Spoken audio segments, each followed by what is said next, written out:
Hello दोस्तों, introduction of computer से संबंधित मैं आप लोगों को 50 ऐसे प्रश्न बताने वाली हूँ जो कि टॉप है हर एक एग्जाम में पूछे जाते हैं। ठीक है, तो पहला प्रश्न है कंप्यूटर क्या है। तो कंप्यूटर एक इलेक्ट्रॉनिक मशीन है जो डेटा को प्रोसेस करती है। ठीक है, इसका कंप्यूटर शब्द किस भाषा से लिया गया था? इसका होगा लैटिन भाषा से लिया गया है। ठीक है, इसके बाद कंप्यूटर के जनक कौन है? तो चार्ल्स बेबेज है। ठीक है, इसके बाद कंप्यूटर का मुख्य कार्य क्या है?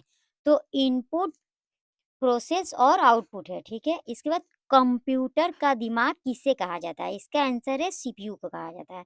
ठीक है, इसके बाद सीपीयू का पूरा नाम क्या है? तो सेंट्रल प्रोसेसिंग यूनिट है। ठीक है, इसके बाद सीपीयू के कितने भाग होते हैं? तो 3 भाग होते हैं। ठीक है, इसके बाद एएलयू का पूरा नाम क्या है? तो अर्थमेटिक लॉजिक यूनिट है। ठीक है, इसके बाद सीयू का पूरा नाम क्या था? कंट्रोल यूनिट है।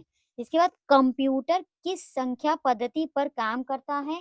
तो बाइनरी 0 से 1 पे काम करता है। ठीक है, इसके बाद कंप्यूटर में डेटा किस रूप में होता है? तो इसका आंसर होगा डिजिटल रूप में होता है। ठीक है, इसके बाद हार्डवेयर क्या है? तो भौतिक, कंप्यूटर के भौतिक भाग है। ठीक है, इसके बाद सॉफ्टवेयर क्या है? तो प्रोग्रामों का समूह है। ठीक है, इसके बाद इनपुट डिवाइस का उदाहरण दे। तो इसमें होगा कीबोर्ड और माउस। ठीक है, इसके बाद आउटपुट डिवाइस का उदाहरण दे।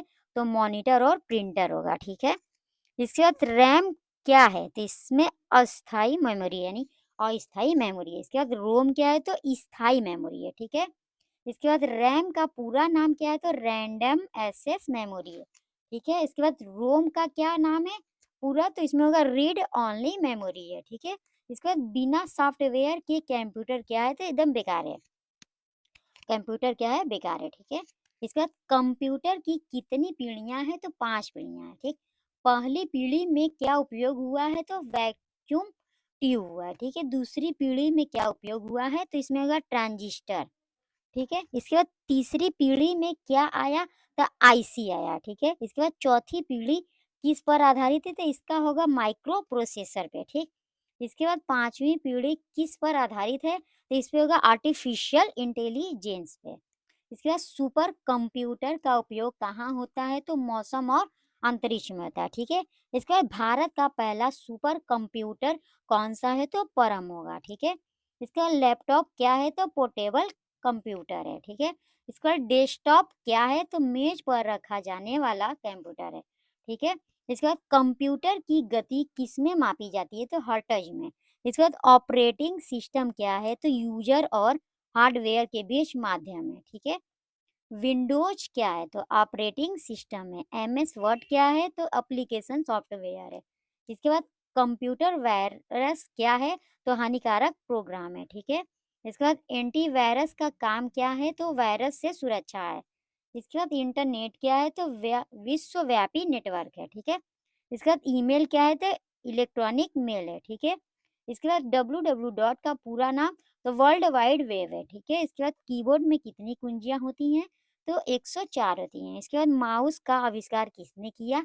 तो डगलस एंगल बाट है। ठीक है, इसके बाद स्कैनर किस प्रकार उपयोगकरण है? तो इसमें होगा इनपुट डिवाइस है। फिर प्रिंटर किस प्रकार का उपकरण है? तो आउटपुट डिवाइस का। इसके बाद कंप्यूटर थकता है या नहीं? तो होगा नहीं। ठीक है, इसके बाद कंप्यूटर गलतियां करता है या नहीं? तो होगा नहीं यदि निर्देश सही हो।